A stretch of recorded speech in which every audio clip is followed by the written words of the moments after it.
আজি এটা special recipe বনাম দেই। এয়া পিঁয়াজ আৰু বিলাহী, ৰচুন, জলকীয়া এইকেইটা ৰেডি কৰি লৈছোঁ।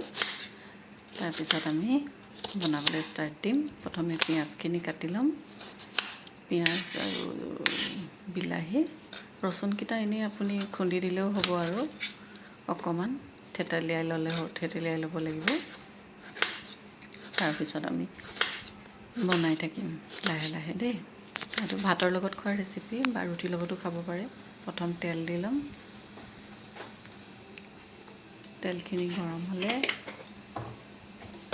বাকীখিনি বস্তু এটা এটাকৈ দি থাকিম গৰম তেলত। ৰুটি ভাত দুটাৰ লগতে এইখন তৰকাৰী খাব পাৰি দেই। ইজি মানে। কেইটামান গোটা জিৰা, নামমাত্ৰ। তাৰপিছত এইখিনি এটা এটাকৈ দি থাকিম। পিঁয়াজ, ৰচুনকেইটা আমি অলপ খুন্দি লৈছোঁ। জলকীয়া,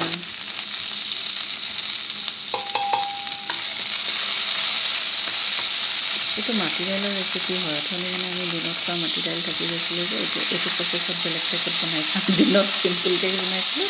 এতিয়া এই যে ধাবাবোৰত যে দিয়ে তাৰকা দাইলটো যিটো অলপ তেনেকুৱা টাইপত বনাম মানে। সেই একেখিনি দাইলে আৰু এয়া হালধি দিলোঁ, নিমখ দিলোঁ। দাইলতটো নিমখ আছে, সেইকাৰণে এতিয়া অকল এইটো জোখাৰে দিছোঁ নিমখখিনি দেই। কেতিয়াবা আপোনালোকেও বনাই খাবচোন মাটি দাইল এনেকৈ, ভাল লাগে খাই পেলাই। এতিয়া অকণমান মিট মছলা দি দিম স্মেলটোৰ কাৰণে। অকণমান ধুনীয়াকৈ ফ্ৰাই কৰি ল'ব লাগে আৰু তাৰপিছতে আৰু বইল কৰা দাইলখিনি দি দিলে হৈ গ'ল। এনেকৈ টাইপত বনালে ইমান ধুনীয়া লাগে খাই পেলাই। ৰুটি পৰঠা লগতো ভাল লাগে এইটো বস্তু। আগদিনা যদি দাইল থাকি যায় এনেকৈ টাইপত বনাই খাই দিওঁ ৰাতিপুৱা ৰুটিৰ লগত। অকণমান ডাঠ হৈ থাকে। সুদা এইটো দাইলটো দি ভাত খাই দিব পাৰি। কণী দুটা ভাঙি দিম, সেইটো ক'বলৈ পাহৰিছিলোঁ। এইটোৱে মেইন। কণীটোৰ কাৰণে বহুত টেষ্টি হয় মানে হেৰিটো যে খাবলৈ।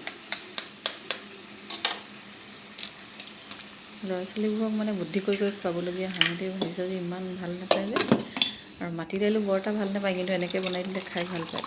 তাৰপৰা থকা মাটি দাইলখিনি দিনৰ তেনেকৈ বনাই দিওঁ। কেতিয়াবা আলহী আহিলেও বনাই দিওঁ।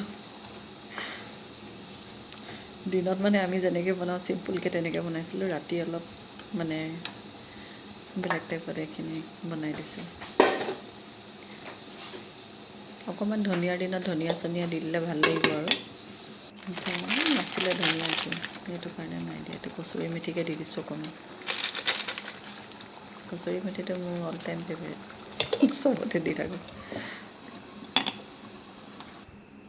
এয়া ভাতৰ লগত সজাই দেখালোঁ দেই।